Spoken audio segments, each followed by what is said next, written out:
Hello and welcome back, and happy victory in your update, of course. 8th of May, success, finally winning over after an arduous battle lasting years, after being isolated and away from everybody else, not knowing who to trust, not knowing who the friends are, not knowing who you can be with, but knowing who the enemy is. Knowing that there is a tyrant that is trying to lock people up, trying to keep people imprisoned, trying to bring about a totalitarian rule, not allow people's individual freedoms, not allowing their freedom of association, not allowing them to say what they want to say, do what they want to do, and be who they want to be. And it took years. It took 6 years. And then it was over. It was finally over. So I think, given that we're not allowed to go outside now because of this foreign threat yet again, but seems to be co-opting our governments as well, and I know it might be a tacit comparison to try and compare the two, but what I wish to focus more so on is that if the great British spirit can come through against a threat lasting 6 years, then we can definitely pull back after something that seems like it'll last about 6 months. Then we definitely will. The British spirit is very strong, it's very resilient, and the British resolve, the good humour, as the Queen said a couple of weeks ago, will definitely persevere and come out stronger after this. And we're seeing that already, that people are getting sick of not being able to be with the ones that they love, not being able to go out and spend time with them. And they understand the risks, but they understand that there are things worse than death, as we all do. And that if you can't enjoy life, then what's the point? I mean, the purpose of life is to live it. It is to make the most of it. It is to make that legacy. Be proud of the things that you have done. And that is what we need to get back to doing. So, as we see Environment Minister George Eustace saying there are no dramatic overnight changes to restrictions. Wales and Scotland, you can exercise twice. Some libraries will open in Wales. Isn't that exciting? But everybody has to actually keep themselves locked up even more, and some people are saying that they actually want even more tyrannical lockdown, which is baffling. But we are seeing mainly people are just getting out and about more and not wanting to be restrained by these forces, and the police as well seem to be more reluctant. That initially they went out with it, and now they're starting to pull back and going, yeah, maybe we shouldn't be doing this. It's not a good look. And I know that the Britons can't defend themselves like we used to be able to, and not like the American citizens can. Of course, we don't have the Second Amendment over here, and that's definitely something worthwhile to put in a constitution to prevent tyrannical governments. So it's not as much of a threat as in the US, but when you have millions of people who would be revolting, of course, in British history, then you've got the Peasants' Revolt.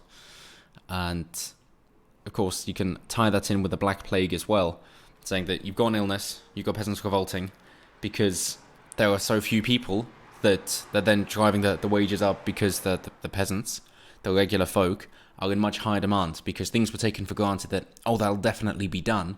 But then you realise, but it won't. It seems like it's a whole house of cards. You're treading on eggshells the whole time, or dancing on a volcano, if you wish to use that Weimar Republic simile, or metaphor.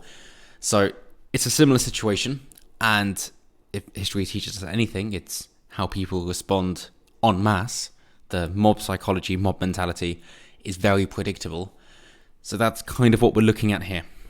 But hey, in order to make us happier, they're saying, well, what if we give you McDonald's? How about that? Because the Environment Secretary also said it was safe for takeaway food shops to reopen, adding that McDonald's drive-thru restaurants were made for social distancing. Unless you're going to a church and social distancing in your car, at which point it's definitely not okay, apparently.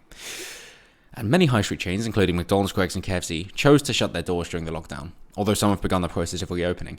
Yes, it looks better if you say, well, there's a government mandate that says we will have to shut down and protect people. But before they come to us specifically, we're going to close our doors so it doesn't look as if we're in defiance against the health of the people we're trying to serve. That is not a good look. So, yeah, you're saying that they chose it, and sure they did, but you didn't really give them much of a choice, did you? Plus, if you say, yeah, you can have it, but no one's going to go there, and you're just going to be paying employees who probably won't turn up, and you won't get any money for it. It doesn't make sense. So, of course. So he says, I think it is quite possible for these venues to reopen and reopen safely. We never mandated that they should close. When a government's going to finally understand unintended consequences? But, hey, might be too little too late, but the UK is to bring in a 14-day quarantine for air passengers. Wow. So, what, are they going to have holding bays at the airports? Is it just for people who are tested positive because you can get the results in a few minutes? And so you've got mandatory testing if you want to enter the UK because it's a privilege, not a right. Unless you're a British citizen then. No, it's just everybody might need to show the address of where they're going, and then they'll be told to self-quarantine for 2 weeks. Off you go, because you'll definitely abide by it, as everybody else has. Maybe not. Or we're going to be suggesting that, just like with the immunity passports they want, now going to have to go out with our passports to prove that we haven't been abroad recently. Good luck. But yes, I would love to see that. Well, what's the punishment if you break that 14-day quarantine? You're deported. No way. What a radical thought. Someone breaks the law and they're deported. So, Crunchapps, of course, was asked about this a little while ago and said it was actively looking at these issues. And it said it was important that we do ensure that the sacrifices, in a sense, social distancing, that we're asking the British people to make are matched by anyone who comes to this country. And yes, I mean, you should have done it in the first place instead of getting the whole country to do it. Or if you wanted to go for herd immunity, then stick with that.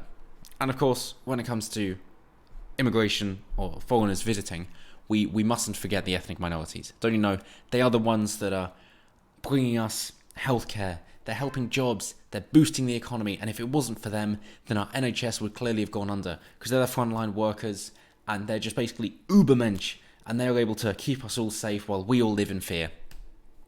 Except that Black Britons face twice the risk of death. Okay, so now the mandate is we should get them off the front line, because we have to protect them. So hang on, I thought you said we can't do it without you, but now we have to protect you. So you came over here to give us a better life, but now you need our protection so that we pay for you to live. Right. I think we agree in conclusion. It just took you a weird way to get there, but I'm glad that you're finally looking at evidence. So, yes, they use a percentage of black people and the impact. The 3-6 meme. Not quite as hard-hitting as 1350, I understand. But they say that, well, black people, who are just 3% of the population, or just over, are account for 6% of the deaths. As we will get to hear from Robert Cuff, the head of statistics, he should really know better. People from black backgrounds make up just over 3% of the population, but account for 6% of coronavirus deaths. Where does he get this number from?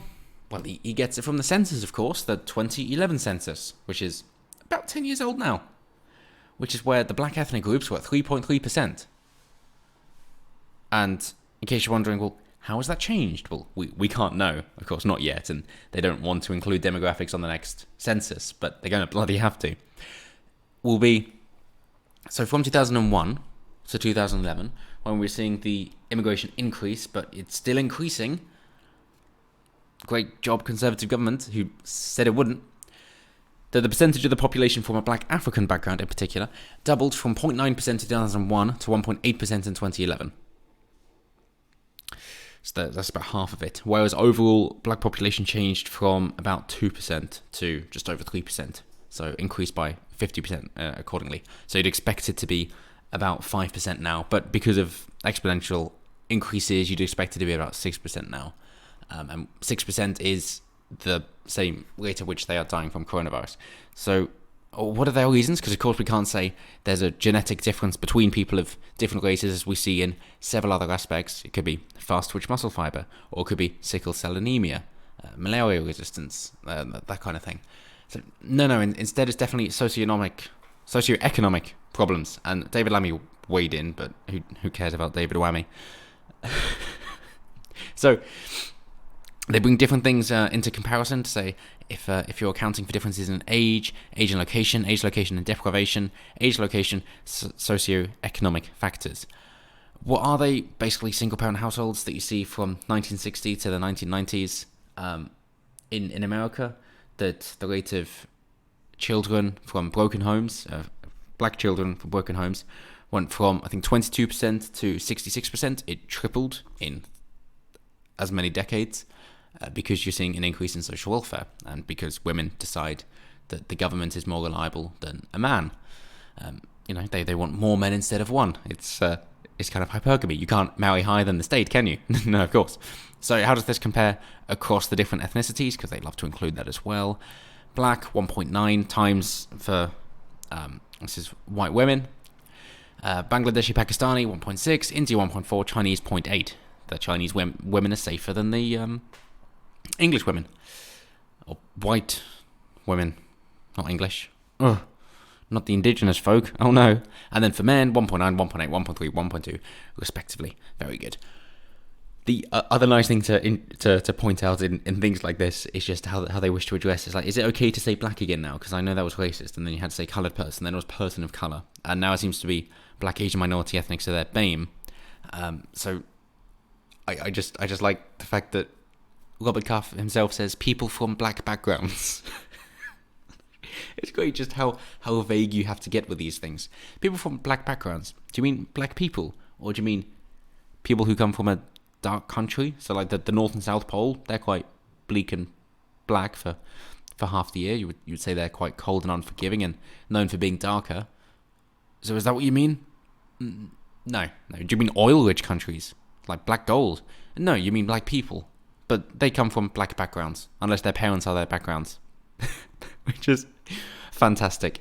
But yeah, Labour leader Sir Keir Starmer, who has appointed Cabinet Baroness Doreen Lawrence to lead an inquiry into the disproportionate impact of the virus, said there needs to be a reckoning at the end of this crisis. We must build a fairer, more equal society. Oh my God.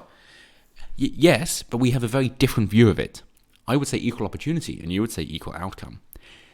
If you're saying equal outcome, then you're saying there are inherent differences between people. Okay, cool, yeah, I can agree with that. And if you're saying that you're going to do this on the basis of race, then you're saying there are inherent differences between people based on race. If you're saying that black people are dealing with it worse, then you're saying there are inherent differences based on race, which make it more, which reduce black life expectancy, which means white people deal with it better. You're saying there's an inherent difference based on race that makes whites better than blacks. I wouldn't go that far, but it's great just if you try and lead them through logic. It's like, okay, let's start with logic and then they'll disagree with your premise. It's like, okay, fine, let's use yours. Where does it end up with? Racism. But not the way you think it does, and not reverse racism. No, just flat out racism. It's so good. It's so good. So, of course, instead they want to say that it's just... Helen Bernard, acting director of the Joseph Rowntree Foundation, said workers from black, Asian and minority ethnic backgrounds are also more likely to live in overcrowded homes, increasing the risk of the virus spreading to their families.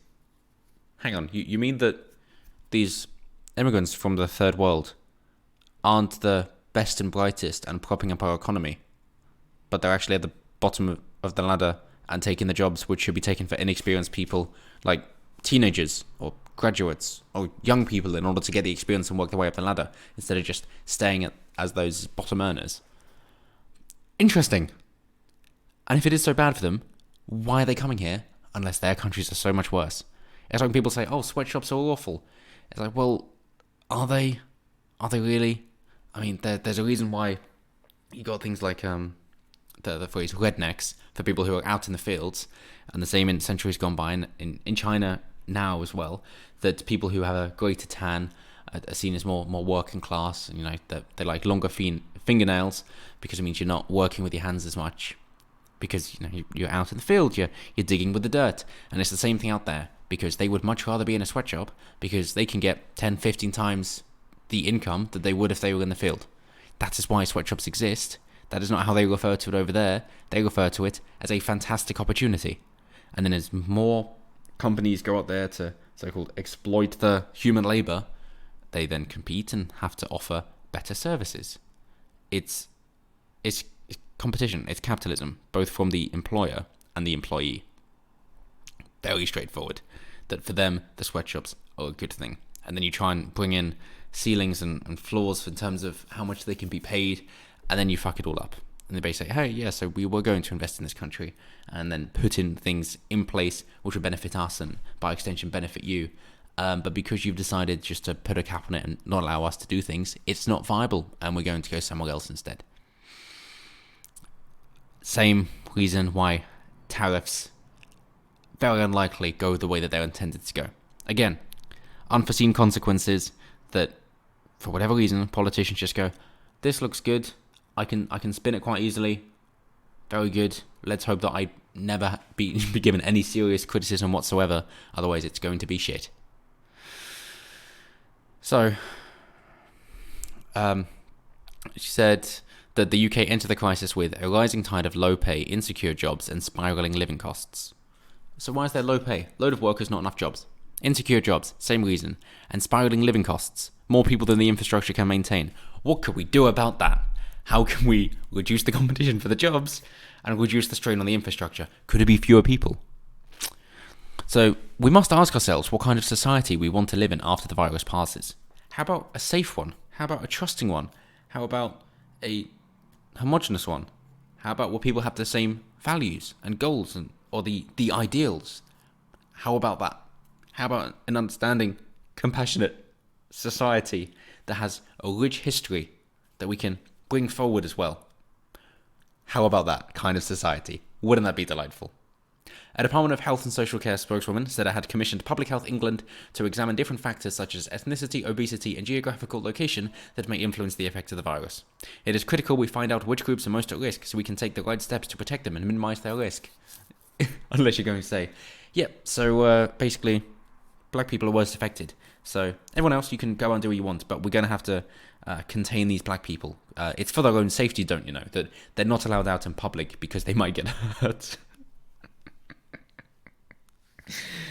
We're going to have to just put them in their own little community so we don't have to mix with them, otherwise we might harm them. That's not going to help their life either, because we all know what the black on black crime rate is like, so that's not sensible. But sure, it seems you want segregation and isolation for black people. It just try South Africa, I suppose. Why not go there? But it's also lovely to see that while we're having this economic crisis, people don't know where they're going to get the money from, if their jobs are still going to be there, if their businesses are still going to exist, and we're all really short on money, and we could do with not being taxed so incredibly much at the moment. The government are going, how about no? How about we're just going to put a commission in place, which is really unnecessary, just so that we can push our propaganda further and include race, so we can sympathise with these black people that clearly can't take care of themselves. They can't eat the right things, they can't drink the right stuff, they don't know how to exercise, and they can't keep themselves clean. How ridiculous. How about take your bigoted views and fuck off.